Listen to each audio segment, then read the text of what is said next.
राम राम लगदर और सुनाई दो के ज्ञान से दिल्ली पुलिस कांस्टेबल आए हो आ रहे हैं स्वाद पट रहे हैं फिल्टर एडिक्यूटी का लेवल देख के राम राम जी सारे ने मैं तारा साथी मोहित पुण्य बताम सारे का जॉब्स टारगेट यूट्यूब चैनल पर भरी दोपहरी में फिर तो स्वागत है और सुना दो क्या आ जाओ फटाफट से। तो भाई दिल्ली पुलिस कांस्टेबल की जैसा कि आप लोगों को पता है एसएससी के द्वारा परीक्षाएं संचालित करवाई जाती है और एसएससी किसके थ्रू, पुराने समय के अंदर टीसीएस के थ्रू एग्जाम लेती थी और अब है एसएससी आपकी एडिक्यूटी के थ्रू है आपकी परीक्षाएं लेगी। ठीक है, एडिक्यूटी जो कि नई एजेंसी है ये। अभी तक एडिक्यूटी ने एक तो फेज 13 की परीक्षाएं कंडक्ट करवाई एसएससी की, जो कि 3 लेवल पे होता है, 10th 12th और ग्रेजुएशन। ठीक है, तीनों के आप ही क्वेश्चन कर चुके हैं। हाँ, यूट्यूब के ऊपर आप जैसे चैनल को सब्सक्राइब करो, प्लेलिस्ट के ऑप्शन के अंदर जाओगे तो दिल्ली पुलिस जीके के नाम से प्लेलिस्ट दिखाई दे जाएगी, आप वहां से निपटा सकते हो। ठीक है जी। सेकंड आपके इन्होंने स्टेनो के पेपर कंडक्ट करवाए, स्टेनो के भी आप ही कर चुके हैं। थर्ड इन्होंने सीजीएल के कंडक्ट करवाए, सीजीएल लेवल के क्वेश्चन है, डिट्टो सेम नहीं, सीजीएल लेवल के जो क्वेश्चन वो आप भी करने लग रहे हैं, जिसके अंदर हमारी 2 क्लासें हो चुकी हैं आज, 3 हो चुकी है, आज हमारा चौथा सेट है। ठीक है, स्टार्ट करते और किसी को अगर डीपली जीके पढ़नी हो, theory plus MCQ with hand written notes, तो अपना ऐप मिल जाएगा आपको प्ले स्टोर पर, जॉब्स टारगेट के नाम से उसको डाउनलोड कर लेना। उधर आप जैसे ही कोर्स के सेक्शन के अंदर जाओगे तो आपको दिल्ली पुलिस कांस्टेबल के नाम से कोर्स मिल जाएगा और आपको ओनली जीके करनी तो कंप्लीट जीके के नाम से कोर्स मिल जाए, दोनों में से कोई सा ले लेना, विद हैंड रिटन नोट्स आपको सारी फैसिलिटी मिलेगी। ठीक है, दिल्ली पुलिस का अगर पूरे वाला बैच ले तो उसके अंदर मैथ रीजनिंग भी, उनकी प्रैक्टिस शीट भी और मॉक टेस्ट भी सारी फैसिलिटी मिलेगी और ओनली कंप्लीट जीके का मिलेगा लेोगे तो उसमें तो जीके और साइंस और ओनली हैंड रिटन नोट्स, सिर्फ इतनी चीजें मिलेंगी। ठीक है, स्टार्ट करें भाई, आ जाओ। अच्छे लेवल के प्रश्न है, सीजीएल लेवल के प्रश्न है, पहले बताने लग रहा हूं। देखो पहला प्रश्न देखो क्या है, गोल्गी उपकरण का प्राथमिक कार्य क्या है? What is the primary function of Golgi apparatus? ये गोल्गी एपारेटस ये होते कहां पर है जी? ये हमारी बॉडी के अंदर होते हैं भाई। ठीक है, जब आप साइंस के अंदर बायोलॉजी के अंदर सेल वाला चैप्टर पढ़ोगे वहां पर आपको दिखाई देंगे गोल्गी एपारेटस। गोल्गी एपारेटस क्या होता है? राइबोसोम्स, लाइसोसोम्स, एंडोप्लाज्म, रेटिकुलम, ये सारे के सारे आपको वहीं पर देखने को मिलते हैं। अब आपको बताता हूं गोल्गी एपारेटस का काम क्या होता है और कहां पर क्या क्या चीजें होती है, उस सारी चीजों के बारे में अभी चर्चा करेंगे भाई, कहां पर क्या कुछ होता है। ठीक है, सबसे पहले हम लोग देखते हैं राइबोसोम्स। राइबोसोम्स को हिंदी के अंदर भी राइबोसोम्स ही बोलते हैं और इंग्लिश के अंदर भी राइबोसोम्स बोलते हैं। अब जो राइबोसोम्स होता है इनका मेन काम क्या होता है? प्रोटीन का निर्माण करना। हमारी बॉडी के अंदर प्रोटीन साइंथेसिस यानी प्रोटीन का निर्माण करने का काम क्या है? किसका है? राइबोसोम्स का होता है।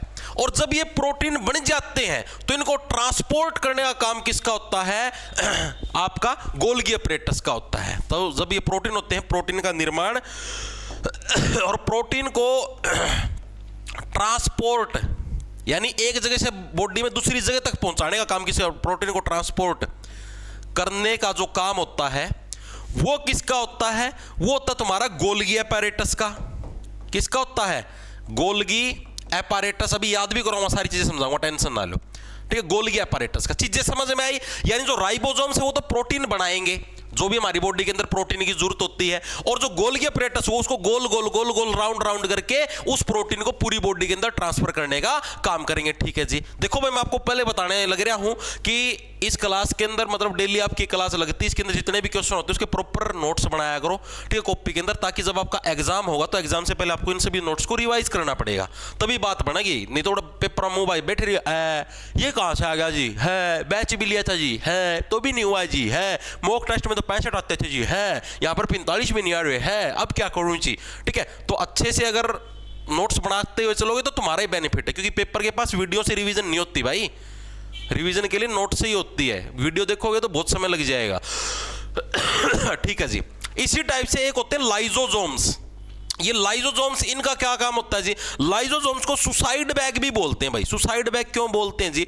जो भी हमारी सेल होती है ना, यानी जो भी हमारी कोशिका होती है, उस कोशिका के अंदर जितनी भी गंदगी होती है उस गंदगी को ये डाइजेस्ट कर लेता है, यानी अपने अंदर भर लेता है। ठीक है, और अगर ज्यादा कीटाणु हो तो उसको फाड़ देता, अपने आप को सुसाइड कर लेता, फट जाते ताकि और गंदगियां भी मर जाए। इसीलिए लाइसोसोम्स को क्या है? सुसाइड बैग बोलते हैं। ठीक है जी। अब ये जो राइबोसोम्स होते हैं ये भी आपके 2 टाइप के होते हैं। कौन कौन से जी? एक तो होता है रफ एंडोप्लाज्म रेटिकुलम, एक होते हैं स्मूथ एंडोप्लाज्म रेटिकुलम। ठीक है, ये भी हमारे क्या है? राइबोसोम्स के हमारे मतलब कि टाइप होते हैं, जो एंडोप्लाज्म रेटिकुलम होते हैं ना। ठीक है, उसी के अंदर ये 2 टाइप के होते हैं, एक स्मूथ एक रफ। इसकी फुल फॉर्म पूछ लेता है, smooth endoplasm reticulum, rough endoplasm reticulum. ठीक है, तो इस चीज को भी दिमाग के अंदर सेट रखना। ठीक है जी, चीजें समझ में आ गई। तो इसके अंदर क्या आएगा? What is the primary function of Golgi apparatus? तो क्या है? प्रोटीन का मतलब मॉडिफिकेशन बोल लो या फिर जो प्रोटीन का जो ट्रांसपोर्टेशन हो गया वो सारा करने का काम किसका होता है? गोल्गी अपरेटस का होता है। तो ऑप्शन नंबर बी हमारा करेक्ट। जो मॉडिफिकेशन ट्रांसपोर्टेशन सारा किसका होता है? गोल्गी अपरेटस का होता है। और प्रोटीन अगर साइंथेसिस पूछ लेता, ठीक है, लिपिड साइंथेसिस, प्रोटीन साइंथेसिस, ये कौन करते हैं? राइबोसोम्स करते हैं। तो दोनों के अंदर डिफरेंस है, ठीक है। डीएनए की फुल फॉर्म पूछ ले, डीऑक्सीराइबोन्यूक्लिक एसिड भाई, ठीक है। एटीपी हमारी क्या होती है? जो हमारी शरीर के अंदर जो एनर्जी होती है, जो पावर हाउस होता है, ठीक है, वो होती है एटीपी। आगे चलते हैं, आगे तो कौन सा है? भारतीय संविधान के अनुच्छेद 279A के अनुसार जीएसटी परिषद के निर्माण जीएसटी परिषद के निर्णयों के लिए उपस्थित और मतदान करने वाले सदस्यों के भारित मतों के किस प्रकार के बहुमत की आवश्यकता होती है? बड़ा अच्छा प्रश्न है। मैंने आप लोगों को पिछली क्लासों के अंदर एक ट्रिक से एक चीज याद करवाई थी, याद करो। एक आयोग होता है जिसका नाम होता है वित्त आयोग, बहुत बार करवा चुका हूं। वित्त आयोग का वर्णन कौन से अनुच्छेद के अंदर है? तो अनुच्छेद नंबर हमारा 280 के अंदर वित्त आयोग का वर्णन मिलता है। इसको याद कैसे रहोगे? 80 कैसे? जैसे वित्त का मतलब होगा खजाना, जैसे आप खजाना देखते हो आपकी सिट्टी बजती ना, सी इतना ज्यादा खजाना, ठीक है। यानी 280 के अंदर आपका किसका वर्णन मिलता है? वित्त आयोग का वर्णन मिलता है। और जब भी आपको खजाना चाहिए तो उससे एक कदम पहले तो आपको इनकम टैक्स देना पड़ेगा, यानी उससे एक कदम पहले कौन आ गया? इससे अगर तुम एक कदम पीछे, यानी 279, ठीक है। और इसका ए पार्ट यानी इसके अंदर हमारा किसका वर्णन मिलता है? जीएसटी का वर्णन मिलता है, ठीक है जी।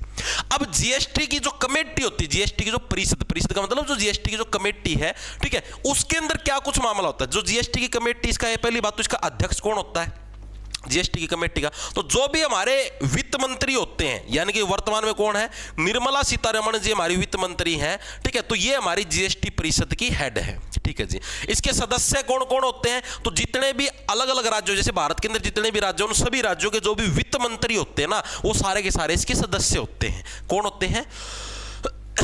सभी राज्यों के जो वित्त मंत्री होते हैं, यानी जो फाइनेंस मिनिस्टर होते हैं, वो सारे के सारे क्या हमारे जीएसटी परिषद के सदस्य होते हैं, ठीक है जी। चीजें समझ के अंदर आ गई, बिल्कुल सी बेसिक सी बात है।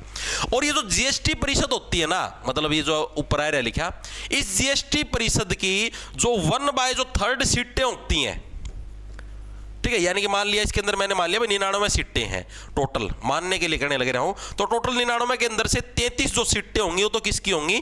सेंट्रल गवर्नमेंट की, यानी कि 1/3, ठीक है।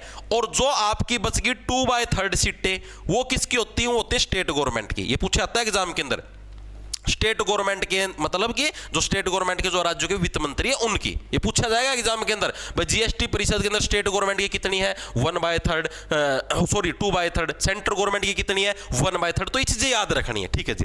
अब कोई भी प्रस्ताव पारित करवाना, प्रस्ताव का मतलब जैसे अभी अभी आपने देखा जीएसटी के अंदर संशोधन हुए थे, अभी जब से नवरात्रि शुरू हुई थी, आप लोगों ने देखा होगा कि कुछ चीजों के ऊपर जीएसटी घट गया। जैसे किताबें, किताबों के ऊपर पहले 5 से 10% जीएसटी लेते थे, वो जीएसटी फ्री कर दी, यानी लगभग एजुकेशन आपकी जीएसटी फ्री है। सिर्फ आपकी जो मतलब स्कूलों के अंदर या फिर जो कोचिंग के अंदर जो एजुकेशन चलती है वो जीएसटी फ्री नहीं है। अब जैसे मैं आपको पढ़ाने लग रहा हूं, आप लोग मान लो मेरा कोई कोर्स खरीदते तो उसके ऊपर भाई मैं जीएसटी देने लग रहा हूं, ठीक है। और वो जीएसटी मैं खुद की जेब से थोड़े नहीं दूंगा, मैं आप लोगों से लेने लग रहा हूं, क्योंकि सरकार खुद मेरे को बोलने लग रही है कि तुम्हें जीएसटी खुद की जेब से थोड़े, तुम जनता के ऊपर लगाओ।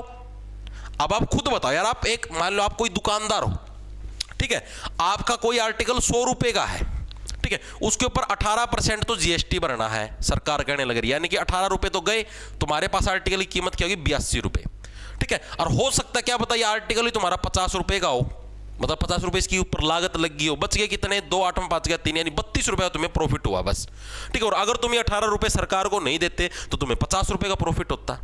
मान रहे हो इस बात को? हाँ जी बिल्कुल मान रहे हैं। अब मैं ये अपने प्रॉफिट में से 18 रुपए क्यों दूं? मैं तो तुमसे वसूल लूंगा। तो मैं क्या करूंगा कि 100 के ऊपर मैं पहले से ही 18 करके, यानी कि मैं इस चीज का मूल्य ही 118 कर दूंगा, या फिर मैं इसका मूल्य इस हिसाब से सेट करूंगा कि उसके ऊपर अगर मैं 18% जीएसटी काटूं तो मेरी 100 रुपए तो उसका सेलिंग प्राइस होना ही होना चाहिए, मतलब मेरे कम से कम 50 का प्रॉफिट तो आना ही आना चाहिए। मान रहे हो इस बात को? तो इस हिसाब से पैसे सेट किए जाते हैं। तो यानी कि इसीलिए तो जीएसटी को बोलते हैं इनडायरेक्ट टैक्स, यानी अप्रत्यक्ष, यानी इनडायरेक्टली जनता से ही वसूला जाने लग रहा है। मतलब एक तरीके से जो हम लोग हैं, हम तो टैक्स कलेक्टर हो गए, हम लोग आप लोगों से टैक्स कलेक्ट करते हैं और सरकार को पहुंचाते हैं, ठीक है। मेरे को ये नहीं समझ में आने लग रहा है सरकार हमारा क्यों यूज करने लगी। सरकार डायरेक्ट ले लेना भाई, हमें सीए को पैसे देने पड़ते हैं, सीए टैक्स भरता है, बहुत दिमाग खराब होता है, ठीक है, डायरेक्ट आप लोगों से ले लिया, हाँ भाई तना कोर्स लिया है, लिया भाई 18% हमारा खत्म गेड़ और बाकी बचोड़े उसका खत्म गेड़, ऐसे कर लो डायरेक्ट। लेकिन नहीं, इनडायरेक्टली घूम फिर के लेना जनता से ही है। ठीक है, तो अब क्या होता है, जैसे कहीं पर भी टैक्स कम करना है ज्यादा करना है, तब क्या होता है, एक बहुमत चाहिए इन सारे सदस्यों का। तो इनमें से कम जो 3/4 सदस्य का आपका बहुमत होना चाहिए। ठीक है, 3/4 सदस्य का बहुमत होना चाहिए, तब आप किसी चीज के ऊपर जीएसटी कम कर सकते हो, किसी चीज के ऊपर जीएसटी बढ़ा सकते हो। ठीक है, तो यही आपका 3/4 मेजोरिटी यानी कि 3/4 आपका बहुमत होना चाहिए। तो ये चीजें याद रखना, पूछी जाएंगी। इतनी डीप पूछने लग रही तुम्हारी ये नई क्यूटनेस। ठीक है, आगे चलो अगला कौन सा है, निम्नलिखित में से कौन सा विधेयकों पर राष्ट्रपति या राज्यपाल की स्वीकृति के संबंध में अनुच्छेद 255 के कानूनी निहितार्थ को सही ढंग से दर्शाता है। अनुच्छेद 255 ये क्या कुछ चीज आपको समझाता हूं। अब जैसे मान लिया कि कोई चीज होती, कोई भी कानून कब बनता है कि जैसे मान लिया लोकसभा आपके पास, आप सभी को पता ही कोई कानून कब बनता है, लोकसभा मान ली, राज्यसभा है भाई। कोई भी कानून क्या है, यहां पर मान लो किसी ने पेश कर दिया, भाई प्रधानमंत्री साहब ने पेश कर दिया कोई कानून, यहां पर कानून पेश हो गया। ठीक है, जब भी कानून पेश होगा तो यहां पर सारे सदस्य समर्थन देंगे, हाँ भाई हम मतलब मेजोरिटी आ गई भाई, हाँ भाई इतने सदस्य हैं संसद के, उन सभी ने इसके समर्थन दिया, ये कानून पारित हो गया। लास्ट में क्या होता है कि राष्ट्रपति जी के साइन होते हैं। कोई भी कानून बनता तो लास्ट में क्या, राष्ट्रपति जी के साइन होते हैं। बिना राष्ट्रपति जी के साइन हुए क्या है, वो कानून नहीं माना जाता। अब क्या पूछा गया, और बिना राष्ट्रपति के अनुमति के भी उस कानून को संसद में पेश नहीं कर सकते। अब जैसे मान लिया मेरे को कोई कानून पेश करना, तो पहले मैं राष्ट्रपति जी के पास भेजूंगा कि साहब मेरे को ये कानून पेश करना है, आप मेरे को अनुमति देते हो, हाँ जी अनुमति देता हूं, तब पेश कर सकता हूं। ठीक है, रूल तो ये है। अब क्या होता है भाई, बाय चांस प्रधानमंत्री लगा लिया, कोई भी जो भी कानून पेश करता है, अगर वो राष्ट्रपति से अनुमति लेना भूल जाए, मैं भूल गया बाय चांस, भाई को नहीं याद रही कि राष्ट्रपति अनुमति, और डायरेक्ट उसने कानून पेश कर दिया और वो पारित भी हो गया, सदस्यों ने मतलब हामी भी भर दी, सारी चीज कर दी, सारी चीजें होगी। ठीक है, तो उस केस में भी अगर राष्ट्रपति जी लास्ट में भी ये कहते हैं ना, हाँ भाई मेरी तरफ से मतलब अप्रूव है, ये कोई टेंशन की बात नहीं है, तब भी उस कानून को कानून माना जाएगा, वो कैंसिल नहीं होगा। चीजें समझ में आई? यानी रूल क्या है, रूल तो ये है पहले राष्ट्रपति जी से साइन करवाओ, तब इस कानून को तुम पेश करोगे और लास्ट में भी राष्ट्रपति जी से साइन होंगे। अब इसने क्या बोला, अगर राष्ट्रपति जी से तुम पहले साइन नहीं भी करवाते, भूल भी जाते हो और डायरेक्ट यहां पर पेश करके उसको पारित करवा लेते हो और बाद में राष्ट्रपति जी साइन करते हैं, हाँ भाई कोई दिक्कत नहीं, सही है कानून, कोई दिक्कत नहीं, ठीक है, कोई जरूरी कौन था मेरी अनुमति लेना, तो वो कानून माना जाएगा, उसको रद्द नहीं किया जाएगा। ये चीज दी गई अनुच्छेद 255 के अंदर। ठीक है, इसको याद कैसे रखो, देखो 255 भाई, बार बार देखो क्या बोला राष्ट्रपति जी, क्या बोले भाई, तुम दोनों के दोनों जो सदन हो, लोकसभा राज्यसभा, तुम बार बार ये पिच खिच मत किया करो, हाँ जी ये कानून पेश कर दे, जो करना हो कर लिया करो, मैं कर दूंगा पारित। ठीक है, इस तरीके याद कर लो। यानी क्या है, राज्यपाल के लिए स्वीकृति के बिना राज्य का कानून को वैधता के लिए सहमति का उल्लेख अनिवार्य है। ये भी यदि सहमति दे दी है तो पूर्व अनुशंसा को छोड़ देने से कानून अमान्य नहीं हो जाता। ऑप्शन नंबर सी हमारा करेक्ट हो जाएगा भाई। अगर राष्ट्रपति जी बाद में भी अगर सहमति दे दें कि हाँ भाई कानून ओके है, तो पहले जो मतलब परमिशन लेनी होती है कि राष्ट्रपति जी हम कानून पेश करें, अगर वो परमिशन नहीं भी ली है, मतलब आपने छोड़ दी, परमिशन नहीं ली, तब भी कानून क्या है, अमान्य नहीं हो जाता। ये अनुच्छेद नंबर 255 के अंदर बड़ा ही अच्छा प्रश्न पूछा गया है। ठीक है, अच्छे लेवल का, मतलब आज तक टीसीएस ने तो ये कभी प्रश्न पूछा ही नहीं था, एडीक्यूटी की क्यूटनेस ने पूछा, तो इसको थोड़ा अच्छे से दिमाग के अंदर सेट करके जाना। आगे चलो, आगे देखो भाई, जब प्रकाश वायु से किसी माध्यम में प्रवेश करता है तो उसकी गति बदल जाती है। इस संक्रमण के दौरान प्रकाश का निम्नलिखित में से कौन सा गुण स्थिर रहता है? बड़ा अच्छा प्रश्न पूछा है। अब जैसे मान लिया हवा के अंदर लाइट है और ये बाय चांस पानी के अंदर घुसती है ऐसे ऐसे ऐसे, ठीक है, तो इसके अंदर कौन सी चेंज, मतलब कौन, देखो इसकी स्पीड जो चेंज होती है, स्पीड ऑफ लाइट सभी को पता कितनी होती है? स्पीड ऑफ लाइट बताएंगे सभी साथी, स्पीड ऑफ लाइट कितनी होती है, प्रकाश की गति कितनी होती है? 3 × 10⁸ मीटर पर सेकंड। याद रखना, ये इधर ही कई बार एग्जामिनर किलोमीटर पर आवर इस टाइप से भी दे देता, तो याद रखना मीटर पर सेकंड आपकी स्पीड ऑफ लाइट है। हाँ जी, ये चीज तो सभी को पता, कोई दिक्कत की बात नहीं है। ठीक है जी, कोई दिक्कत की बात नहीं। तो जब भी क्या है आपकी, देखो मतलब कि जब भी लाइट आई, ये हवा वाला मीडियम है, हवा के अंदर से पानी के अंदर लाइट गई है, तो इस केस के अंदर क्या है, इसने पूछा भाई कौन सी चीज, जैसे उसकी स्पीड तो कम होगी, कौन सी चीज चेंज नहीं होती, तो लाइट की जो फ्रीक्वेंसी है ना, फ्रीक्वेंसी कभी भी चेंज नहीं होती, आवृत्ति है वो कभी भी चेंज नहीं होती, वो हमेशा फिक्स रहती है। ठीक है बच्चे, वो पानी के अंदर जाए चाहे वो हवा के अंदर, चाहे वो कितने मीडियम चेंज कर ले, वो फ्रीक्वेंसी सेट रहेगी। अब जो एग्जामिनर का जो फेवरेट पर्सन है वो लिख लो।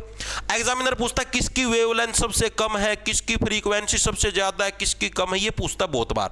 ठीक है, वेवलेंथ फ्रीक्वेंसी के अभी रिलेशन बता दूं, आजीवन याद रहेंगे, कभी नहीं भूलोगे। देखो क्या क्या रिलेशन, सबसे जिसकी वेवलेंथ सबसे कम है उसकी फ्रीक्वेंसी सबसे ज्यादा मिलेगी, जिसकी वेवलेंथ सबसे कम मिलेगी उसकी फ्रीक्वेंसी सबसे ज्यादा मिलेगी। ठीक है, जैसे गामा रेज है, गामा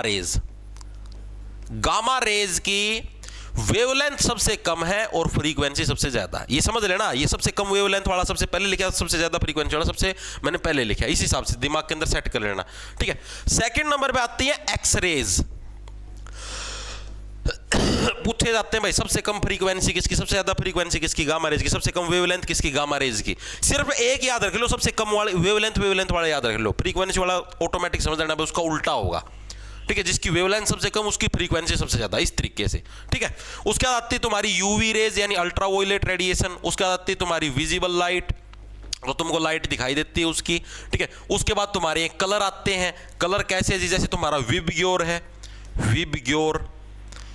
विबग्योर के अंदर जी वी से बढ़िया तुम्हारा वॉयलेट जो इंद्रधनुष के रंग है, इंडिगो, ये तो बहुत बार पूछे जाते हैं, ब्लू, ग्रीन, येलो, ऑरेंज, ये रेड। अब आपसे पूछा जाता है बहुत बार कि जितने भी ट्रैफिक सिग्नल होते हैं या फिर ये जितने बोर्ड लगे होते हैं सड़क के ऊपर, ये रेड कलर में ही क्यों होते हैं, क्योंकि रेड कलर की क्या है, फ्रीक्वेंसी सबसे ज्यादा है। ठीक है, और वेवलेंथ सबसे कम है। ठीक है, इसीलिए पूछा जाता है कि किस कलर की वेवलेंथ सबसे कम है, फ्रीक्वेंसी सबसे ज्यादा, जिसकी फ्रीक्वेंसी ज्यादा होगी वो आपको ज्यादा दूर से दिखाई देगा। ठीक है, वेवलेंथ कम है इसकी रेड की। ठीक है, वेवलेंथ कम है तो इसकी वजह से ये कम फैलता है, लाइट पड़ेगी तो फैलेगा नहीं। वॉयलेट की वेवलेंथ सबसे ज्यादा है, फ्रीक्वेंसी का मतलब फैल जाता है कलर। ठीक है, इस तरीके से याद रखना। उसका तुम्हारी विबग्योर वाले कलर ये आ जाते हैं सारे। इसके बाद कौन सा आती है, जिसके बाद तुम्हारी इंफ्रारेड रेडिएशन यानी सीधी सी बात है, इंफ्रारेड रेडिएशन की फ्रीक्वेंसी तो सबसे कमों के अंदर शुमार होगी। ठीक है, उसका तुम्हारी रेडियो वेव्स आएगी, माइक्रोवेव्स आएगी, पहले माइक्रो आती है उसके बाद रेडियो आती है, माइक्रोवेव, लास्ट में तुम्हारी रेडियो वेव्स की फ्रीक्वेंसी सबसे कम होती है। ठीक है, और आपकी क्या वेवलेंथ सबसे ज्यादा होती है। ठीक है, ये चार्ट याद रखना बहुत इंपॉर्टेंट है, बहुत बार पूछा जाता है। आप इसको कैसे याद रखोगे, आपने सुना एक्सरे, अब एक्सरे देखो, एक्सरे की फ्रीक्वेंसी इतनी ज्यादा है कि हमारी बॉडी के अंदर से पास हो जाती है। ठीक है, हमारी हड्डियों का एज इट स्ट्रक्चर सब जाता है एक्सरे जब करवाते हैं, याद है तो क्यों, क्योंकि उसकी फ्रीक्वेंसी ज्यादा है, यानी फ्रीक्वेंसी मतलब ऐसे चीर के चली जाती है, इस तरीके से। ये याद रख लो, इसके हिसाब से तुम्हें सारी चीजें याद रह जाएगी। ठीक है, याद रह जाएगा चार्ट। आगे चलो जी, अगला देखो क्या है, भारतीय साक्ष्य अधिनियम बोला था ना, ये BSA, ये बहुत पर्सन आने लग रहे हैं इससे बहुत ज्यादा। ठीक है, फेज 13 के अंदर भी आए, तुम्हारे स्टेनो के अंदर भी आए और CGL के अंदर भी आए, दबा के पर्सन आए BSA से, BNS से, ये भारतीय न्याय संहिता, भारतीय साक्ष्य संहिता। ठीक है, साक्ष्य का मतलब प्रूफ वाली जो चीजें होती है। इसके अंदर क्या पूछे, भारतीय साक्ष्य अधिनियम का लक्ष्य भारतीय साक्ष्य कानून को निम्नलिखित में प्रगति के साथ जोड़ना। किसके साथ प्रगति के साथ जोड़ना है, तो किसके साथ, आपका फोरेंसिक विज्ञान और डिजिटल प्रौद्योगिकी। मतलब भाई जो भी हमको प्रूफ चाहिए वो क्या है, फोरेंसिक चीजों से, यानी फोरेंसिक जो लैब होते हैं, आपने देखिए CID के अंदर पढ़ने लिखने की उम्र है और यहां डैश की जा रही है डैश पकड़ डैश को सुनी होंगी ये सारी चीजें। ठीक है, ACP साहब की, तो वो जो फोरेंसिक लैब है, फोरेंसिक विज्ञान और डिजिटल प्रौद्योगिकी का मतलब डिजिटल टेक्नोलॉजी। भाई अपराधी कहां पर जाने लग रहे हैं, मोबाइल ट्रैक करना या और चीजें करना, तो इससे क्या हमारा साक्ष्य अधिनियम जुड़ने लग रहा है। ठीक है, ऑप्शन नंबर A हमारा करेक्ट हो जाएगा। आगे चलते हैं, अगला देखो क्या हमारा, दो कथन दे रखे हैं, एक अभिकथन है, एक कारण है, इसको आपको बताना है कौन सा सही है। पहली चीज, राष्ट्रीय विज्ञान पुरस्कार एक नागरिक विज्ञान पुरस्कार है, बिल्कुल सही है भाई, एक नागरिकों को मिलता है भाई, जो विज्ञान के अंदर अच्छी रिसर्च करता है उसको मिलेगा राष्ट्रीय विज्ञान पुरस्कार। सेकंड चीज, ये संस्कृति मंत्रालय द्वारा प्रदान किया जाता है, गलत है। विज्ञान पुरस्कार संस्कृति मंत्रालय क्यों देगा, विज्ञान और प्रौद्योगिकी मंत्रालय कहां पर गया, वही देगा। ठीक है, तो आपका कथन आपका ओनली A सही है, R आपका गलत हो जाए, यानी किसके द्वारा दिया जाता है, विज्ञान एंड जो प्रौद्योगिकी जो मंत्रालय है उसके द्वारा दिया जाता है भाई। ओके ठीक है, आगे चलूं, इतनी चीजें क्लियर है? क्लियर है जी, आगे चलो, आगे चल पड़े भाई। वैश्विक लिंग अंतराल रिपोर्ट मुख्यतः किन प्रमुख क्षेत्रों में लिंगों के बीच असमानता को नापती है? ये बड़ा अच्छा प्रश्न है, और मतलब ये आपके आना भी मुश्किल है मेरे हिसाब से, लेकिन क्या पता आ जाए, मतलब बहुत डीप पूछ रखा है। अब जैसे वैश्विक लिंग अंतराल रिपोर्ट है, अब जैसे आपने सुना हैप्पीनेस इंडेक्स, सुना है? हैप्पीनेस इंडेक्स में भारत को रैंक कौन सा मिला? आपने भी सुना होगा ह्यूमन डेवलपमेंट इंडेक्स HDI, उसके अंदर भारत को रैंक क्या मिला? भारत का पासपोर्ट इंडेक्स है, पासपोर्ट के अंदर भारत को कौन सा रैंक मिला? ये सारी चीजें आपने सुनी होंगी। हाँ जी बिल्कुल सुनी है। अब इसने क्या पूछा, अब जैसे आपसे कोई ये पूछ ले कि हैप्पीनेस इंडेक्स के अंदर किन किन चीजों को देखा जाता है भाई? हाँ, आदमी हैप्पी है कौन, नहीं आदमी के पास कितने पैसे हैं, आदमी कितनी चिंता कर रहे हैं भाई, ये फैक्टर देख लिए। तो उसी टाइप से यहां पर ये पूछ लिया कि वैश्विक जो लिंग अंतराल रिपोर्ट है ये किन किन चीजों पर डिपेंड करती है। मतलब बहुत डीप चीज पूछी भाई। कल आपने देखा, कल मैंने एक प्रश्न करा था, क्या दे रखा था? ओकी का जो डंडा, तोकी की जो डंडी होती है उसके लेफ्ट साइड से ही शॉट क्यों मारते हैं? प्रश्नों की डीपनेस देख रहे हो तुम? बिल्कुल वर्जन क्वेश्चन है, वर्जन, ठीक है। अभी तक मतलब दारियां भी नहीं निकली हैं खून की। अब देखो इसका क्या ऑप्शन नंबर ए हमारा करेक्ट। जब पॉलिटिक्स, राजनीति को भी देखा जाता है लिंग अंतराल रिपोर्ट भाई। राजनीति के अंदर कितने लोग हैं, जैसे मान लिया आपकी लोकसभा राज्यसभा है, ठीक है, उसके अंदर भाई महिलाओं को कितनी सीटें आरक्षित हैं, पुरुष कितने हैं, यहां पर देखा जाता है। अर्थव्यवस्था इकोनॉमी के अंदर पुरुष कितना योगदान देने लग रहे हैं, महिलाएं कितनी देने लग रही हैं। स्वास्थ्य कैसा, पुरुषों के कितने स्वस्थ है, महिलाएं कितनी स्वस्थ है। शिक्षा महिलाओं को कितनी मिलने लग रही है, पुरुषों की, ये सारे फैक्टर आपके देखे जाते हैं, ठीक है। और भारत को कौन सा रैंक मिला था 2024 के अंदर, इसी के अंदर वैश्विक लिंग अंतराल रिपोर्ट के अंदर? तो 129वां रैंक मिला था वैश्विक लिंग अंतराल रिपोर्ट के अंदर भारत को, ठीक है, 2024 के अंदर। याद रखना, पूछा जा सकता है, हो सकता है पूछ ले। आगे चलो। थांगता, ये क्वेश्चन लाल नहीं करे यार, लाल तो करना चाहिए था यार टाइपराइटर। थांगता, ये मेरा एक फेवरेट पर्सन और फेवरेट डांस आपको बताता हूं। एक पारंपरिक मार्शल नृत्य जो भारत के किस पूर्वोत्तर राज्य से संबंधित है? देखो थांगता, इसको याद करने आपको ट्रिक बताता हूं। थांगता आपका डांस मणिपुर से बिलोंग करता है, ऑप्शन नंबर सी हमारा करेक्ट हो जाए। इसको याद रखना, निंजा टेक्निक। देखो थांग, थांग से क्या बन गया? टांग, थांग से टांग बन गया, ये टांग होती तुम्हारी, ठीक है। ता से क्या बन गया? ठा, ठा का मतलब हरियाणा के अंदर भाई उठा, पैर ठहले, ठीक है, टांग ठा। मणिपुर, मणिपुर के अंदर क्या गया भाई? मनी है आपके पास पूरा, मनी जब आपके पास पूरा होगा तब तो कोई दिक्कत ही नहीं है भाई। अब इसको कैसे याद रखोगे भाई? देखो अगर आपके पास मनी पूरा है ना, आपके पास भर भर 500 के नोटों की गड्डियां हैं, ठीक है, तो चाहे कोई कितनी बड़ी हस्ती हो आप उसकी भी टांग उठवा सकते हो ऐसे करके, ठीक है भाई। टांग ठा रपी है, टांग ठा, ठीक है, इस तरीके से। अब इसका ये तो है ट्रिक याद करने की, मैंने स्टैटिक जीके के अंदर आपको करवा रखी है, ठीक है। जो साथियों को नहीं पता उनको बता देता हूं। जॉब्स टारगेट के नाम से आपको अपना ऐप मिल जाए प्ले स्टोर पर, वहां पर कंप्लीट जीके का कोर्स है, दिल्ली पुलिस कांस्टेबल का कोर्स है, आप जो सा लेना चाहो वो ले सकते हो। उसके अंदर मैंने आपको कंप्लीट विस्तार पूर्वक सारी जीके करवा रखी विद ट्रिक्स। स्टैटिक जीके तो सारी ट्रिकों के साथ याद करवा रखी है, 38 क्लासों के अंदर स्टैटिक जीके करवा रखी है, ठीक है, विद हैंड रिटन नोट्स, ये फैसिलिटी भी उधर ही है, ठीक है। अब इसका मतलब क्या होता है वैसे? ओरिजिनल मतलब, ये तो मैंने ट्रिक बनाई वो है। ओरिजिनल मतलब क्या था पूछा जाता, थांग ता के अंदर थांग और ता का मतलब क्या है? थांग का मतलब तो होता तलवार, समझ रहे हो? ओरिजिनल मतलब भी ऐसा ही है भाई, ठीक है। और ता का मतलब क्या था? भाला।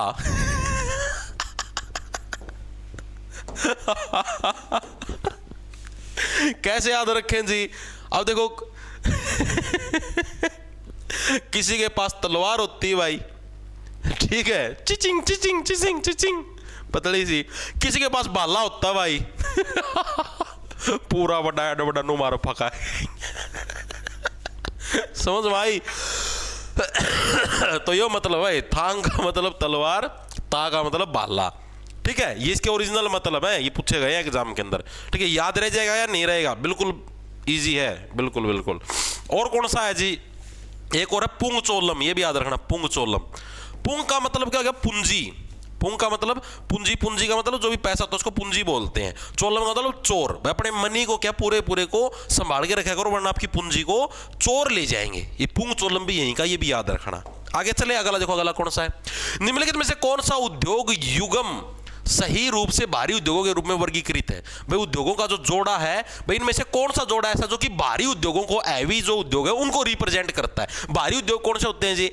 समुद्री जहाज हो गया, एरोप्लेन हो गया, रेल होगी, ये सारे भारी उद्योग क्या काम है। अब देखो सिलाई मशीन में के भारीपन है भाई, है छोटे छोटे टिंगर ले जाए कि ये तो गलत हो गया। पेंट ब्रश बता भाई, ये भी भारी उद्योग क्या है। दूसरा जहाज निर्माण, ऑटोमोबाइल, ये बिल्कुल सही है। गाड़ियाँ होगी, गाड़ी तो भारी होती है, ठीक है, ऑटोमोबाइल, ट्रैक्टर और आपका समुद्री जहाज, हवाई जहाज, ये सारी भारी माँ। इलेक्ट्रिक बल्ब बताओ, बिजली के बल्ब भारी माँ, जमाड़ वेड़ फ्यूज के तार ले भाई, जो भी कोई गड़िया और पेंट ब्रश नहीं है, तो सीधा ऑप्शन से एलिमिनेट हो जाता है बी, नॉर्मल जनरल नॉलेज का पर्सन नहीं है। आगे चलो। राष्ट्रपति का चुनाव एक निर्वाचक मंडल द्वारा किया जाता है, जबकि राज्यपाल कैसे चुनावित होता है, यहां पर डैश आना था, लिखा नहीं इसने। देखो राष्ट्रपति का आप सभी को पता है, राष्ट्रपति जी के इलेक्शन के अंदर क्या होता है भाई, जितने भी सांसद हो सारे के सारे सांसद मिलकर वोट डालते हैं। दो जने आपके इलेक्शन के अंदर उठते हैं भाई, एक जो वर्तमान सरकार है, एक विपक्ष से, दो जने उठेंगे, ठीक है, राष्ट्रपति के पद के लिए। अब सारे जितने भी सांसद होते हैं, मेंबर ऑफ पार्लियामेंट होते हैं, एमपी, सारे सारे वोट डालते हैं। मतलब अपने को डायरेक्टली वोट नहीं डालना होता है, इनडायरेक्टली राष्ट्रपति का चुनाव होता है, ठीक है। आपसे पूछ ले राष्ट्रपति का चुनाव कैसे होता है, अप्रत्यक्ष यानी इनडायरेक्ट चुनाव होता है। राज्यपाल का चुनाव कैसे होता है, राज्यपाल तो राष्ट्रपति द्वारा नियुक्त किया जाता है, ठीक है। अब जैसे जो भी भारत के प्रधानमंत्री हैं सारे डिस्कस कर लेंगे भाई, जैसे जितने मंत्री गए यहाँ भाई हरियाणा का राज्यपाल इसको बनाया जाए, वो आगे राष्ट्रपति जी के पास भेज देते हैं कि जिसको राज्यपाल बना दो हरियाणा का, वो बना देते हैं डायरेक्ट बना दे, किसी को भी बना दो, कोई जरूरी नहीं है भाई कोई वही हो जिसकी भी 35 प्लस उम्र, किसी को बना दो राज्यपाल, कोई दिक्कत की बात नहीं, ठीक है। तो राष्ट्रपति द्वारा नियुक्ति की जाती है। अब राष्ट्रपति से रिलेटेड आर्टिकल पूछता है एग्जामिनर, जो कि आपको पता होने चाहिए। अनुच्छेद नंबर 52, 53, 54, स्टार्ट हो जाओ, 56, 57, 58, 59, 60, 61, 62, ये सारे राष्ट्रपति जी से रिलेटेड अनुच्छेद हैं। अब इनको याद कैसे रखो, देखो 52 के अंदर क्या राष्ट्रपति जी के पद के बारे में वर्णन मिलता है। अभी याद करो जो सारे एक ही झटके में राष्ट्रपति के पद के बारे में वर्णन मिलता है, इसको याद कैसे रखो। देखो सीधी बात है भाई, जब भी आप किस व्यक्ति को राष्ट्रपति के पद पे बिठाना चाहोगे भाई, जो एक बढ़िया एक्सपीरियंस्ड व्यक्ति, जिसको समाज का अच्छा ज्ञान है, ठंडा स्वभाव का आदमी है। और समाज का अच्छा ज्ञान कब होगा, जब आप 50 प्लस के हो जाए, यानी 52 साल की उम्र में आपको राष्ट्रपति का पद मिला, ठीक है जी, चीजें समझ में आ गई। 53 यानी कि अगले साल लेके आपने काम करना भी स्टार्ट करो, यानी कार्यपालिका की शक्ति, कार्य तो करना स्टार्ट करो अगले साल से, यानी कार्यपालिका के अंदर ही सारी शक्ति होती है, के अंदर ही मेन शक्ति होती है। ये हमारा अनुच्छेद नंबर 53। 6 से 54 6 से चुनाव, यानी राष्ट्रपति जी के चुनाव के बारे में वर्णन, अनुच्छेद नंबर 54। 6 से 54 6 से चुनाव। 5 से 55 पैसे प्रोसेस, भाई राष्ट्रपति के चुनाव की प्रक्रिया होएगी कैसे, चुनाव की प्रक्रिया यानी कि प्रोसेस, याद रह जाएगा जी, बिल्कुल है। 56 का मतलब छपना, इतिहास के अंदर छप जाते हैं। इतिहास के अंदर क्या छपता है, किसी भी राष्ट्रपति का कार्यकाल छपता है, यानी राष्ट्रपति जी का जो कार्यकाल हो किसके अंदर है, अनुच्छेद नंबर 56 के अंदर है। 57 का मतलब होगा सताना, ठीक है। आप किसी को कैसे सता सकते हो, अब आप बोल दो राष्ट्रपति जी को आपको परेशान करना, आप कैसे करोगे, आप क्या बोल दोगे, राष्ट्रपति जी क्यों ना आपका दोबारा से इलेक्शन करवा दें, राष्ट्रपति जी तो परेशान हो जाएंगे, यानी राष्ट्रपति जी का री इलेक्शन, दोबारा से इलेक्शन करवाना, ये किसके बारे में वर्णन है, 57 के अंदर। 58, जब भी व्यक्ति 58 साल का होता है तो सरकार भी क्या है, उसकी योग्यता पे शक करती है और उसको रिटायर कर देती है, यानी राष्ट्रपति के पद की योग्यता क्या है, वो किसके अंदर है, अनुच्छेद नंबर 58 के अंदर।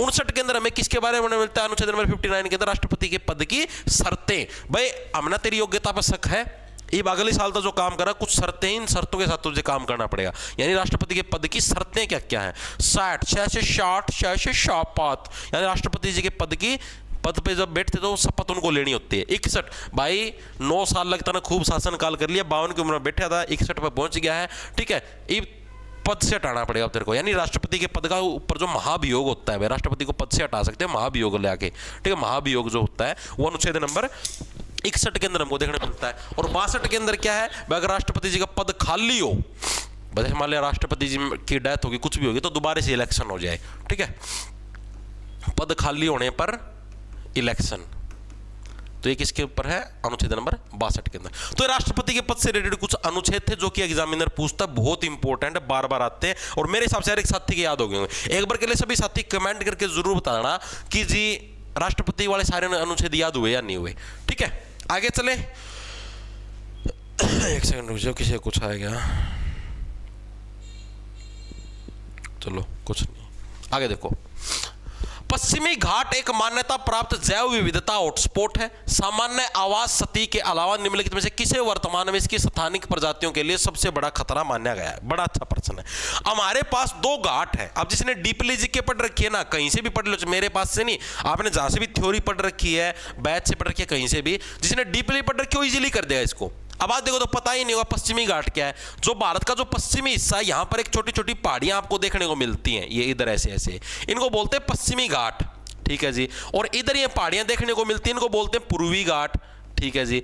अब ये जो पश्चिमी घाट होते हैं और पूर्वी घाट होते हैं, इनके अंदर प्रश्न बहुत ज्यादा पूछे जाते हैं। पश्चिमी घाट ज्यादा ऊंचे हैं एज कंपेयर टू पूर्वी घाट। इनकी ऊंचाई कितनी है जी? इनकी ऊंचाई 900 से 1600 मीटर की आपको इनकी ऊंचाई देखने को मिलती है, यानी इतने ऊंचे हैं ये, ठीक है। पूर्वी घाट की कितनी ऊंचाई देखने को मिलती है जी? पूर्वी घाट की आपको 600 से 900 मीटर, ठीक है। कितनी इनकी ऊंचाई पूछी जाती है बहुत बार, 600 से 900 मीटर, ठीक है। ये घाट कैसे, यानी पश्चिम से पूर्व की ओर ऐसे ढलते हुए चलते हैं, ठीक है। पश्चिमी घाट ज्यादा ऊंचे हैं, पूर्वी घाट आपके कम ऊंचे हैं। अब आपसे पूछा जाता है कि पश्चिमी घाट की सबसे ऊंची चोटी कौन सी है? बहुत बार आता है एग्जाम के अंदर। तो पश्चिमी घाट की सबसे ऊंची चोटी कौन सी है? अनाई मुड़ी।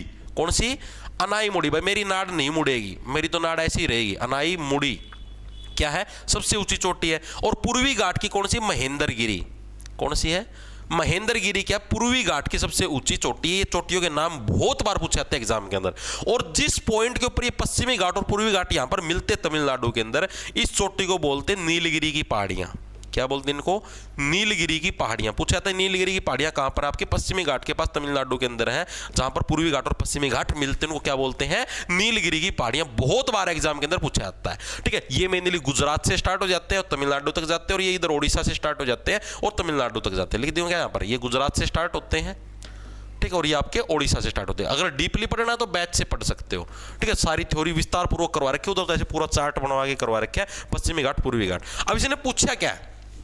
वे पश्चिमी घाट एक मान्यता प्राप्त जैव विविधता हॉटस्पॉट है। भाई यहाँ पर बहुत सारे जैव भी, मतलब पहाड़ से ही है, पहाड़ होते हैं जैसे चट्टानों के, तो यहाँ पर बहुत सारे पौधे भी लगे, बहुत सारे जीव जंतु भी रहते हैं, ठीक है जी। सामान्य आवास सतही के अलावा यहाँ पर किसे वर्तमान में इसकी स्थानिक प्रजातियों के लिए सबसे, मतलब देखो एक तो सीधी सी बात है, लोग अपना घर बनाने लग रहे हैं, जिसकी वजह से इन पेड़ों को काटा जाने लग रहा है। इसके अलावा दूसरा कौन सा सबसे बड़ा खतरा है यहाँ के जीव जंतुओं के लिए? तो वो कौन सा है? आक्रामक विदेशी प्रजातियों का प्रवेश, यानी कि जो विदेशों से जो पशु आने लग रहे हैं, कई बार हम दूसरे देशों के तेंदुए ले आने लग रहे हैं, दूसरे देशों के पशु पक्षी अपने यहाँ पर आने लग रहे हैं, ठीक है। उनसे भी क्या यहाँ की प्रजातियों को खतरा है, ये भी एक वहां का खतरा है, ठीक। ऑप्शन नंबर बी हमारा करेक्ट हो जाएगा। चीजें समझ में आई? आगे चले, चलो जी। अगला देखो कौन सा है? निम्नलिखित कथनों पर विचार करें। आपको दो कथन दिए गए। पहला कथन क्या? राज्यपाल राज्य विधानसभा को भंग कर सकता है। कोई भी राज्य का जो गवर्नर है, क्या वो राज्य की विधानसभा को भंग कर सकता है? बिल्कुल कर सकता है। अगर मुख्यमंत्री साहब, अगर सीएम साहब उनको बोल ले कि भाई राज्यपाल जी, हमारी जो विधानसभा लेजिस्लेटिव असेंबली है हमें भंग करनी है, जैसे अभी हरियाणा के अंदर नहीं हुई थी इलेक्शन से ठीक पहले पूरी, जैसे खट्टर साहब ने इस्तीफा दे दिया था और भी 2-3 ने और इस्तीफा दे दिया था। उसके बाद फिर नायाब सिंह सैनी जी बने थे मुख्यमंत्री, 6 महीनों के लिए कार्यवाहक मुख्यमंत्री बने थे, ठीक है। खट्टर साहब फिर सांसद के अंदर, सांसद के पद के लिए चले गए थे सेंट्रल गवर्नमेंट के अंदर, ऐसा हुआ था ना, ठीक है। तो उस टाइम राज्यपाल ने विधानसभा को भंग किया था, ठीक है भाई। दूसरा, राष्ट्रपति के पास लोकसभा के संबंध में ऐसी कोई शक्ति नहीं है, गलत है। राष्ट्रपति के पास भी सेम शक्ति है। वहां पर प्रधानमंत्री जी राष्ट्रपति जी को बोल सकते हैं कि भाई ऐसे ऐसे राष्ट्रपति जी इसको भंग करो लोकसभा को, ठीक है, मेरे को लोकसभा नहीं चाहिए, ठीक है। तो ओनली कथन नंबर आपका 1 है, ये आपका सही हो जाएगा। ऑप्शन नंबर ये हमारा करेक्ट हो जाएगा, ठीक है। एक सेकंड रुकना भाई। हेलो,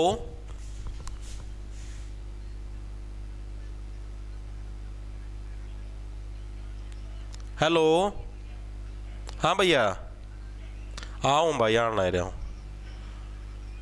ठीक है।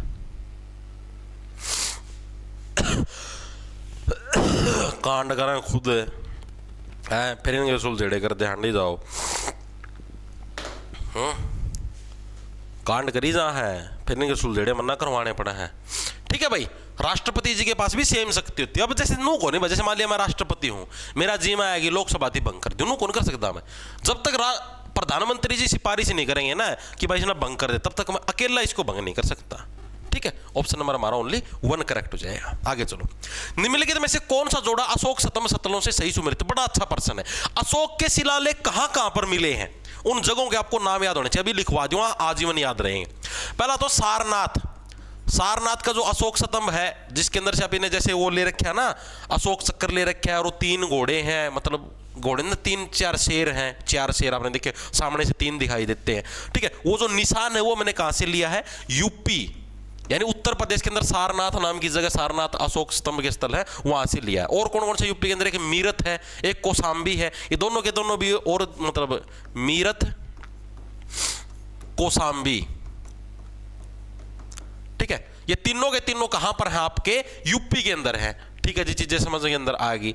और कौन सा है, एक आपका लोरिया, लोरिया रे लोरिया रे, लोरिया कहां का है, बिहार का, बिहार के अंदर आपको मिलता लोरिया, जो कि अशोक से रिलेटेड है, सम्राट अशोक से रिलेटेड। ये आपको कहां पर मिलेगा, बिहार के अंदर। याद कैसे रखोगे, याद देखो ऐसे, लोरिया से बन गया छोरिया, ठीक है। हरियाणा वाले लोग छोरिया कहां से लाते हैं रे, बिहार से लाते हैं बे, इस तरीके से याद रह जाएगा, ठीक है जी। और इस सारनाथ को कैसे रहोगे, नाथ, नाथ के एक संप्रदाय है, जैसे यूपी के सीएम साहब हैं योगी आदित्यनाथ, नाथ क्या ये संप्रदाय है भाई, ग्रुप है भाई, नाथ संप्रदाय के लोग हैं ये वो, ठीक है। तो नाथ संप्रदाय कहां पर, यूपी के अंदर, इस तरीके से याद रख लो भाई, यूपी के अंदर है, ठीक है, याद रह जाएगा, बिल्कुल बेसिक सी चीज है, ठीक है जी, याद रह जाएगा, वेरी गुड वेरी गुड, ठीक है। वैशाली भी कहां पर मिलेगा आपको, वैशाली जो आपका अशोक स्तंभ है जहां पर वैशाली, ये भी आपको बिहार के अंदर देखने को मिलेगा, एग्जामिनर पूछता है बहुत बार, ठीक है। इसके अलावा टोपरा, टोपरा जो अशोक के जो शिलालेख है ये कहां पर है, टोपरा वाला, ये आपका हरियाणा के अंदर देखने को मिलेगा आपको, ठीक है। तो ये कुछ अशोक के मतलब फेमस हुए हैं। अब देखो क्या है, लोरिया नंदनगढ़ बिहार, ठीक है, ऑप्शन नंबर 1 करेक्ट है, ये तो पूछा ना करेक्टली मैच, लोरिया आपका बिहार के अंदर है, सारनाथ गुजरात में नहीं, यूपी के अंदर है। सांची का स्तूप कहां पर, ये आपको लिखवाना बोलिए, सांची वाला एमपी के अंदर है, मध्य प्रदेश के अंदर आपको कौन सा देखने को मिलेगा, सांची का स्तूप। अमरावती आपका मध्य प्रदेश के अंदर नहीं, उसके अंदर आंध्र प्रदेश के अंदर है, आंध्र प्रदेश के अंदर कौन सा है, अमरावती, लिख लो इनको, मैं लिखवाना भूल गया इधर, ठीक है। सांची कहां पर, मध्य प्रदेश, आंध्र प्रदेश के अंदर कौन सा आपका, अमरावती हमको देखने को मिलेगा, लिख लो इन दोनों को भी, ठीक है। आगे चलूं, याद ते पूछे जाते हैं। न्योकुम त्योहार में कुम शब्द का क्या अर्थ है, बड़ा अच्छा प्रश्न। न्योकुम त्योहार पहली चीज तो बनाया कहां पर जाता है, कहां पर सेलिब्रेट होता है, तो अरुणाचल प्रदेश के, अरुणाचल आंध्र के अंदर, कंफ्यूज मत होया करो, ये जो न्योकुम पोकुम इस टाइप के अजीब से दिखे ना, पूर्वी भारत के अंदर है, ठीक है। तो मेनली अरुणाचल प्रदेश के अंदर ये सेलिब्रेट होता है, अरुणाचल प्रदेश में ये सेलिब्रेट होता है न्योकुम। और ये जो न्योकुम फेस्टिवल है, इस फेस्टिवल के अंदर क्या होता है भाई, मतलब इसकी पूरी फुल फॉर्म बता देता हूं भाई। इसका मतलब है भाई जितने भी धरती के नए लोग हैं वो सारे के सारे एक साथ आ जाओ। इसका मतलब क्या है, न्यो का मतलब हो गया जितने भी नए लोग हैं धरती के, कुंभ का मतलब है भाई एक साथ आ जाओ, ठीक है, यानी सामूहिकता, कोलेक्टिवनेस, ऑप्शन नंबर सी। तो इसके अंदर जो कुंभ शब्द है, कुंभ शब्द का क्या अर्थ हो गया, कोलेक्टिवनेस यानी सामूहिकता। तो यानी न्यो कुंभ का मतलब क्या हो गया, धरती के सभी लोग एक साथ आ जाओ, धरती के सभी लोग एक साथ आ जाओ। अब आप देखो क्वेश्चनों की डीपनेस देखने लग रहे हो। अब तुमको यही नहीं पता था कि न्योकुम है कहां का नहीं पता था ना भाई, न्योकुम फेस्टिवल है कड़ा का था ना, नुए कौन मेरा था, अरे ना पूछ लिया न्योकुम के अंदर कुंभ का मतलब क्या है, तामना तो नुए कौन मेरा, न्योकुम है कड़ा का जी, अरुणाचल का कड़ा का है। अरे महाराजा ने पूछ लिया भाई इसके अंदर कुंभ का मतलब क्या है, अरे नु भी पूछ लेना नहीं, न्यो कुंभ है कहां का, तब भी कौन नहीं आंदा है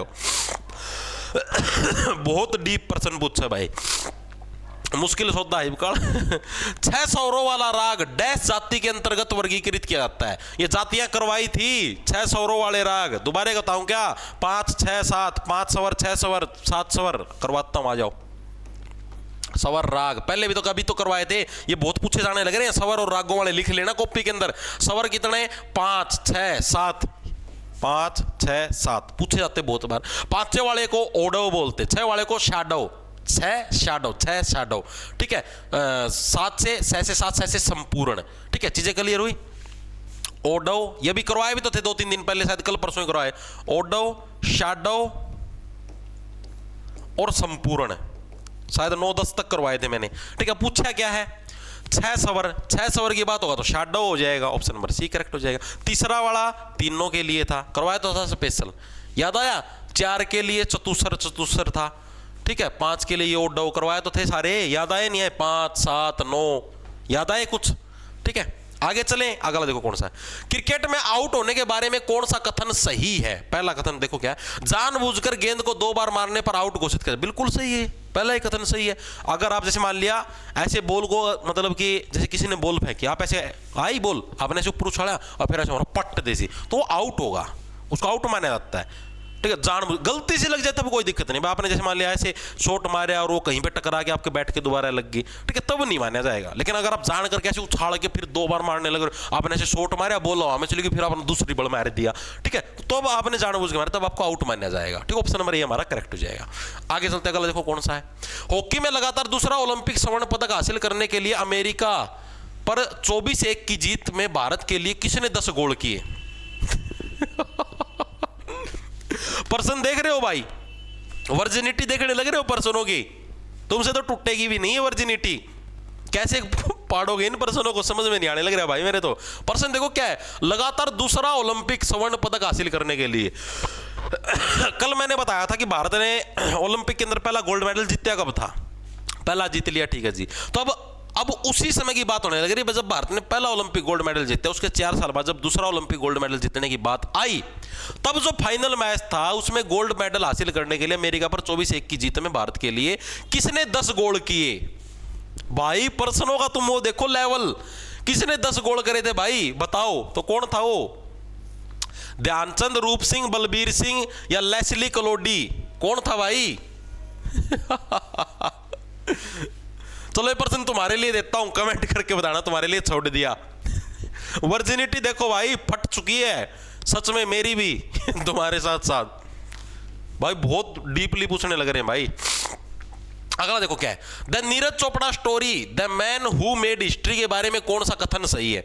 भाई नीरज चोपड़ा की एक बुक है, the Neeraj Chopra story the man who made history, ये बुक लिखी गई है, इसके बारे में कथन है भाई। इसमें नीरज के प्रशिक्षण, मानसिकता और चुनौतियों का विवरण बिल्कुल, नीरज चोपड़ा की बुक है तो सीधी बात नीरज चोपड़ा के बारे में सारी चीजें मिलेंगी, ठीक है जी। दूसरा कथन, इसे उनके पूर्व ओलंपियन कोच ने लिखा था, ये गलत हो जाएगा। ओलंपियन कोच ने नहीं, एक अर्जुन सिंह कादियान नाम का एक व्यक्ति है, हरियाणा से बिलोंग करता है, उसने एक किताब लिखी है, ठीक है, किसके द्वारा? अर्जुन सिंह कादियान। डीपली देख लो यार तुम, डीपलीनेस भाई, सीजीएल लेवल के पर्सन, सीजीएल में तो और भी गणिया डीपली है, ठीक है, तुम्हारे थोड़े ही ठीक आ जाएंगे, लेकिन करोगे तभी बात बनेगी। ओनली वन इज करेक्ट, ये पर्सन में तुमको इसलिए करवाने लगे रहे हूं ताकि तुम घबराओ नहीं पेपर के अंदर, ठीक है, वरना एकदम पेपर के अंदर ऐसे पर्सन आ गए ना, तुम सारे टीचरों को गाली निकालोगे। करवाए नहीं किसी ने भी, पता नहीं कहाँ से आ गए, ठीक है, अब वहां से पढ़ने का कोई फायदा नहीं है, पीवाईक्यू में से कुछ नहीं आता है। आगे चलो, प्राकृतिक तटबंध सामान्यतः निम्नलिखित में से किस वातावरण से जुड़े होते हैं? प्राकृतिक तटबंध का मतलब क्या है? नेचुरल, यहां पर ऐसे तट बन जाए, जैसे मान लिया यार ये नदी बहने लग रही है, इस नदी के बाहर इस तरफ जैसे मिट्टी है, इस तरफ मिट्टी है, बीच में से नदी बहने लग रही है, समुद्र, ये मतलब नदी का तट बन गया, ये नदी का तट होगा, ये नदी का तट है, प्राकृतिक नेचुरल रूप से बन गया। तो इसका काम क्या है? बड़ी नदियों के बाढ़ के मैदान, मतलब ऑप्शन नंबर बी हमारा करेक्ट हो जाए। यानी जो बड़ी बड़ी नदियां उन्होंने जो बाढ़ पहले आई थी, यहाँ पर जो मैदान बन गया, ये क्या एक तटबंध का काम करेगा, ठीक है, यहाँ पर इस पानी को दोबारा नहीं आने देगा, ये ऑप्शन नंबर बी करेक्ट हो जाएगा, ठीक है। आगे चलो, कौन सी नदी घाटी उत्तर पूर्वी पठार में कोयला भंडार से जुड़ी है? आपको 4 नदी घाटियां मिलने लग रही हैं, कौन सी नदी घाटी है जो कि कोयला भंडार से जुड़ी हुई है? अब तुमको यही नहीं पता उत्तर पूर्वी पठार है कौन सा, कोयला भंडार तो बहुत दूर की बात है, ऊपर से गया जी। उत्तर पूर्वी पठार कौन सा है? जो छोटा नागपुर पठार तो पढ़ा होगा, ज्योग्राफी के अंदर करवाए थे पठार सारे, ठीक है, दक्कन का पठार, छोटा नागपुर पठार। जो छोटा नागपुर पठार है ना, उसका जो आपका उत्तर पूर्वी मतलब जो हिस्सा है, ठीक है, उसको बोला गया है उत्तर पूर्वी पठार, ठीक है। कौन सा? छोटा नागपुर पठार का जो उत्तर पूर्वी हिस्सा है उसको क्या बोला गया है? उसको बोला गया है आपका उत्तर पूर्वी पठार।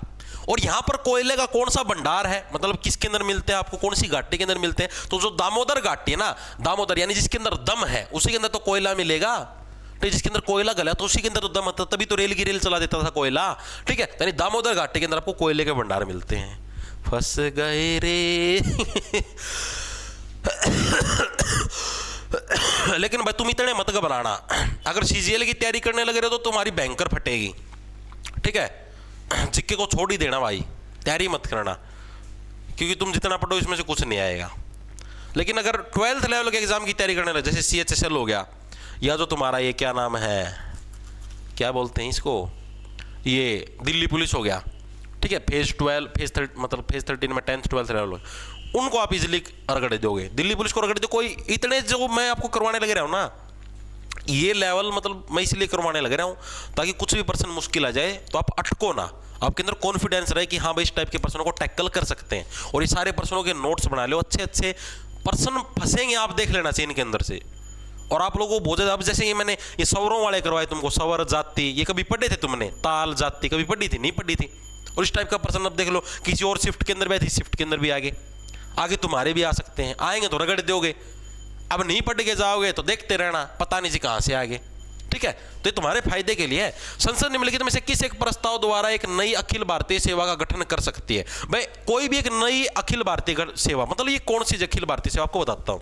संविधान के अंदर एक आर्टिकल है, एक अनुच्छेद है। अनुच्छेद का सभी साथी समास विग्रह करेंगे, अनु का छेद अनुच्छेद है, अनुच्छेद नंबर 312। इसके अंदर एक मतलब कि एक प्रोविजन है, एक चीज लिखी गई है कि जो भी हमारी सेवाएं हैं लाइक आईएएस, आईपीएस, आईआरएस, ये हमारी क्या है? अखिल भारतीय सेवाएं हैं। ठीक है, अगर आपको कोई एक और नई सेवा ऐड करनी है, जैसे आप कुछ भी मान लो भाई आप ऐड करना चाहो भाई आईजीएस, आईटीएस, कोई भी एक नई चीज और भी ऐड करना चाहो तो वो कौन गठन कर सकता है? ठीक है, तो वो जो राज्यसभा है ना, राज्यसभा इसका गठन कर सकती है, लोकसभा के पास पावर नहीं है। अच्छा पर्सन, बहुत डीप पूछा है, ठीक है, बहुत ज्यादा डीप पूछा है पर्सन। सिर्फ जैसे मैं हूं भाई, मैंने भी थ्योरी के अंदर सिर्फ इतना ही करवाया था अनुच्छेद 312 के अंदर, भाई सीधी सी बात है, ये IAS, IPS, IRS Akhil Bharatiya सेवाओं के बारे में बता रखा है, मैंने सिर्फ इतना ही करवाया था। ठीक है, कैसे याद रखो भाई 312, भाई अगर आईएएस की तैयारी करनी तो भाई बाहर आ, 312 बाहर आ, तभी तो आईएएस की तैयारी करेगा, कमरे के अंदर बंद रह के थोड़ी ना करेगा, बाहर आ, बाहर निकल कहीं भी दिल्ली कोचिंग ले तब आईएएस की तैयारी होगा। ठीक है, ऐसी ट्रिक से याद करवा रखी थी अखिल भारतीय सेवाएं, लेकिन इतना डीपली तो हमने भी नहीं करवाया था भाई कि भाई राज्यसभा है, राज्यसभा से पारित करवाओगे तभी आप आईएएस, आईपीएस मतलब इस जैसी कोई नई सेवा को कर सकते हो। इतनी उम्मीद नहीं थी भाई, इतना डीपली पूछने लग रहे। अब तो भाई यूपीएससी लेवल की तैयारी करनी पड़ेगी, जित तो सीजीएल पाटेगा तरफ है। ठीक है, बाकी मतलब दिल्ली पुलिस में इतना डीप नहीं पूछो, उसके अंदर से इतना ही पूछेगा जहां तक मेरा मानना। फिर भी पूछ ले, थोड़ी नॉलेज बढ़ने ही लग रही तुम्हारी, कम तो नहीं होने लग रही। आगे चलो, अगला कौन सा है? भारत में धन विधेयक पारित करने की सही विधायी प्रक्रिया कौन सी? भाई एक और चीज आपको बताता हूं, धन विधेयक से रिलेटेड प्रश्न बहुत बार आता है। धन विधेयक यानी कि बजट, धन विधेयक हमेशा लोकसभा के अंदर ही पेश किया जाता है, ये चीज हमेशा याद रखना, बहुत बार एग्जामिनर पूछता है। ये सिर्फ लोकसभा में पेश किया जा सकता है, राज्यसभा में इसको कभी भी पेश नहीं कर सकते। बाकी सारे जितने भी कानून हो सारे के सारे पेश कर सकते हैं राज्यसभा में, लेकिन धन विधेयक हमेशा सिर्फ लोकसभा में।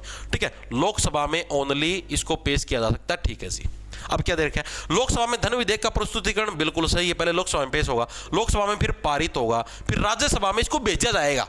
चेक कर लो, तुमको कोई ऑब्जेक्शन है तो हमको बता दो। ठीक है, और उस मतलब फॉर्मेलिटी है ये, प्रेषण का मतलब राज्यसभा में वैसे भेज दिया कि हाँ भाई तुम चेक करो, तुम इसके अंदर कोई, राज्यसभा सिर्फ इसको 14 दिन तक होल्ड पे रख सकती है कि हाँ भाई हम चेक करा, यानी इसलिए लेट कर सके। राज्यसभा कोई सजेशन भी देगी, हाँ भाई ये चेंज करो वो करो, तो उसके अंदर भी लोकसभा की मर्जी है कि वो मानना या ना मानना। तो फिर ये क्यों फॉर्मेलिटी करो राज्यसभा के द्वारा भेज देना? याद दे, कानून तो बेफालतू के बनाए रखे, कोई तुके कौन बनाता। ठीक है, अगला राष्ट्रपति की स्वीकृति के लिए फिर उसको प्रस्तुत किया था, बिल्कुल चारों कथन बिल्कुल सी ABCD इसी टाइप से आएंगे। ठीक है, आगे चलो, ये आ गया BNS भारतीय नागरिक सुरक्षा संहिता, नहीं आएगी। ठीक है, भारतीय नागरिक सुरक्षा संहिता की कौन सी धारा तलाशी और जब्ती कार्रवाई की वीडियो रिकॉर्डिंग अनिवार्य करती है? जब भी पुलिस किसी के घर पे तलाशी लेती है या कुछ भी चीज जब्त करती है तो उसकी वीडियो रिकॉर्डिंग होनी चाहिए, वरना उस चीज को वापस लौटाया जाएगा। ठीक है, ये कौन सी धारा? तो धारा नंबर आपकी 62, ऑप्शन नंबर बी हमारा करेक्ट हो जाएगा। 62 का मतलब अपनी भाषा के ऊपर कंट्रोल रखना है, ठीक, और उस चीज की वीडियो रिकॉर्डिंग करनी है। ठीक, ऑप्शन नंबर बी। ले भाई ये और पढ़ो, अगली चीज लिपटने को लग रही थी, हिस्ट्री पॉलिटी ज्योग्राफी में एल लग रहे थे, अरे भारतीय नागरिक संहिता, न्याय संहिता ये और दे दी भाई है। किस विभाग ने डाक कर्मयोगी लॉन्च किया? डाक कर्मयोगी यानी सीधी बात, डाक विभाग लॉन्च करेगा। डाक विभाग कौन सा जी? DOP। अब DOP आता है ना, बेरा कौन था? DOP डाक विभाग भी हो। DOP तो सोच लिया वो फिल्मा की शूटिंग वाला DOP मतलब डिपार्टमेंट ऑफ पोस्ट। भाई गजब के प्रश्न पूछा, मजाक की बात नहीं भाई। डिपार्टमेंट ऑफ पोस्ट है, यानी जो DOP है, DOP के द्वारा क्या डाक कर्मयोगी लॉन्च किए गए। ठीक है, डाक खाना डिपार्टमेंट आ गया। अगला देखो, अगला कौन सा है? 2025 ऊर्जा संक्रमण सूचकांक के अनुसार ऊर्जा प्रणाली लचीलापन बढ़ाने, ये तो करंट का आ गया, इसका कोई फायदा नहीं, छोड़ो इसे। ये मना सकीब भी गया तो दोबारा बिरन कहते लिख दिया सुना। आगे चलो, बड़े ड्रमों के साथ किया जाने वाला लोक नृत्य डोलू कुनीथा किससे था? डोलू कुनीथा कहाँ का बताया था भाई? डोलू का गया done done done done done done. भाई प्लीज ठीक है, कानपुरा ना करे, कानपुरा कहां पर, कर्नाटक, ठीक है। ये डोले की बार बार है, नाटक ना करे, बजाना ढंग से बजा ले, डोलू लेके डिन डिन डिन डिन डिन है। कर्नाटक से डोलू को नहीं था। झारखंड की आदिवासी परंपरा में जावा त्योहार के दौरान लड़कियों द्वारा हरे खरबूजे चढ़ाना किस बात का प्रतीक है भाई? जो हरे खरबूजे चढ़ाती हैं लड़कियां, वो किस, अब आदे ना तो नुए को मेरा, अगर एग्जामिनर नुए पूछ ले जावा फेस्टिवल मनाया कड़ा जावा है, आदे नुए को मेरा जावा बनाया कड़ा जा, अरे मैंने ट्रिक तो याद करवा रखा है। झारखंड के दो मेन फेस्टिवल हैं, एक तो जावा और दूसरा कौन सा है, याद करो, आया नहीं आया, पाइका, याद आया? पाइका से क्या बन गया, पाइल्स, यानी बवासीर, बवासीर के अंदर खून चरड़ चरड़ चरड़ करके जड़ता जड़ने से बढ़िया झारखंड। तो जावा पाइका ये कहाँ के हैं? जावा फेस्टिवल हो गया, पाइका फेस्टिवल हो गया, ये कहाँ के? आपके झारखंड के। अब डीपलीनेस देखो क्या पूछा है, झारखंड की आदिवासी परंपरा में जावा त्योहार के दौरान लड़कियों द्वारा हरे खरबूजे चढ़ाना, बस त्योहार के दौरान हरे खरबूजे चढ़ाते किस चीज का प्रतीक है? तो पुत्र और प्रजनन क्षमता, भाई हमको संतान के रूप में पुत्र देना, पुत्री नहीं चाहिए, पुत्र चाहिए, और प्रजनन क्षमता हमारी अच्छी हो, मतलब फर्टिलिटी अच्छी हो, अच्छे तरीके से बालक जन्म देवा, ठीक, इस चीज का प्रतीक है। लेवल गजब है भाई।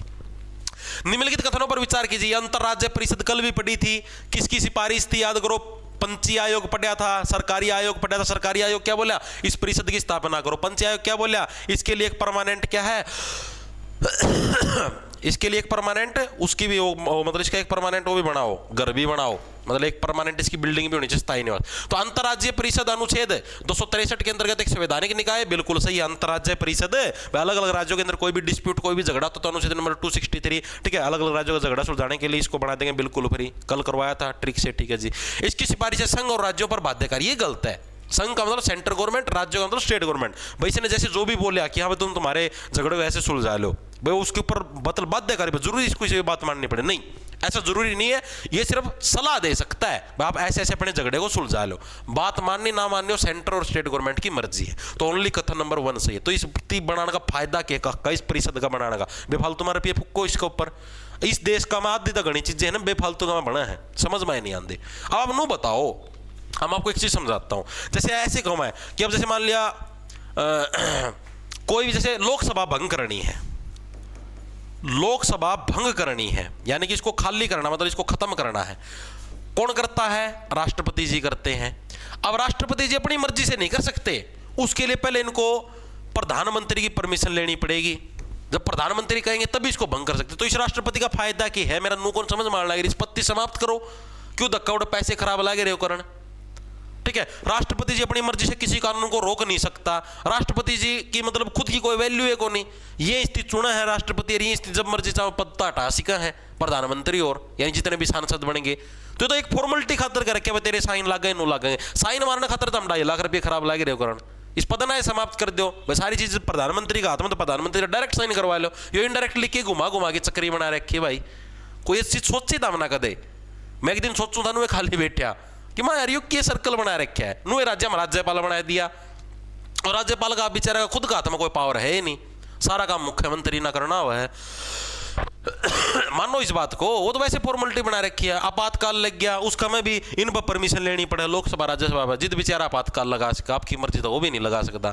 तो काम क्यों है भाई, जब खुद की मर्जी था कि मैं काम में नहीं कर सकता। ये परिषद का गठन कर दिया, जिसे परिषद की बातें नहीं मान दे, तो इस परिषद का फायदा कि क्यों रुपये खराब करो। जरूरी अंग्रेजा के कानून ना बदलना, अपने हिसाब के कानून बनाओ, इन चीजों को बदलो, ठीक है भाई, लेकिन नहीं फरी के रुपया लुटो। अपना कि मैं करता लागा, जनता टैक्स भरा है, जनता से भी आप किसी तीसी करवाने की, ठीक है। तो भाई क्लास कैसी लगी कमेंट करके जरूर बता देना, ठीक है। इन प्रश्नों की पीडीएफ आपको अपना टेलीग्राम चैनल @JT छोटे अक्षर में RGT टारगेट के नाम से, जहां पर करीबन 2,30,000 सब्सक्राइबर मिल जाएंगे, उधर आपको इन प्रश्नों की पीडीएफ मिल जाएगी, ठीक है। और क्लास के अंदर और कुछ चेंज करना है, कोई नई चीज ऐड करनी है, तो मेरे को कमेंट करके बता देना। मिलते हैं कल फिर सेम टाइम सेम जगह, लाना ले लो, खा जाओ फटाफट।